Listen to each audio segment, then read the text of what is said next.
حامد بن عمر نے بیان کیا، کہا ہم سے بشر بن مفضل نے، ان سے حمید طویل نے بیان کیا، اور ان سے حضرت انس رضی اللہ عنہ نے کہ جب عبداللہ بن سلام رضی اللہ عنہ کو رسول اللہ صلی اللہ علیہ وسلم کے مدینہ آنے کی خبر ہوئی تو وہ آپ سے چند سوال کرنے کے لیے آئے۔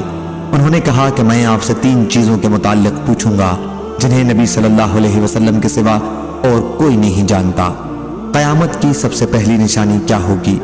اہل جنت کی ضیافت سب سے پہلے کس کھانے سے کی جائے گی؟ اور کیا بات ہے کہ بچہ کبھی باپ پر جاتا ہے اور کبھی ماں پر؟ حضور صلی اللہ علیہ وسلم نے فرمایا کہ جواب ابھی مجھے حضرت جبریل نے آ کر بتایا ہے۔ عبداللہ بن سلام نے کہا کہ یہ ملائکہ میں یہودیوں کے دشمن ہیں۔ آپ نے فرمایا قیامت کی پہلی نشانی ایک آگ ہے جو انسانوں کو مشرق سے مغرب کی طرف لے جائے گی۔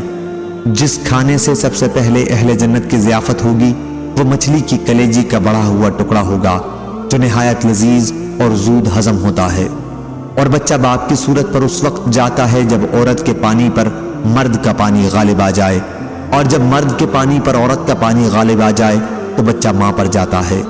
عبداللہ بن سلام رضی اللہ عنہ نے کہا میں گواہی دیتا ہوں کہ اللہ کے سوا اور کوئی معبود نہیں، اور گواہی دیتا ہوں کہ آپ اللہ کے رسول ہیں۔ پھر انہوں نے عرض کیا یا رسول اللہ، یہودی بڑے بہتان لگانے والے لوگ ہیں، اس لیے آپ اس سے پہلے کہ میرے اسلام کے بارے میں انہیں کچھ معلوم ہو ان سے میرے متعلق دریافت فرمائیں۔ چنانچہ چند یہودی آئے تو آپ نے ان سے فرمایا کہ تمہاری قوم میں عبداللہ بن سلام کون ہیں؟ وہ کہنے لگے کہ ہم میں سب سے بہتر اور سب سے بہتر کے بیٹے ہیں، ہم میں سب سے افضل اور سب سے افضل کے بیٹے۔ آپ نے فرمایا تمہارا کیا خیال ہے اگر وہ اسلام لائیں؟ وہ کہنے لگے اس سے اللہ تعالیٰ انہیں اپنی پناہ میں رکھے۔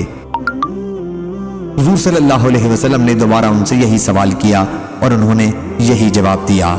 اس کے بعد عبداللہ بن سلام رضی اللہ عنہ باہر آئے اور کہا میں گواہی دیتا ہوں کہ اللہ کے سوا کوئی معبود نہیں اور یہ محمد صلی اللہ علیہ وسلم اللہ کے رسول ہیں۔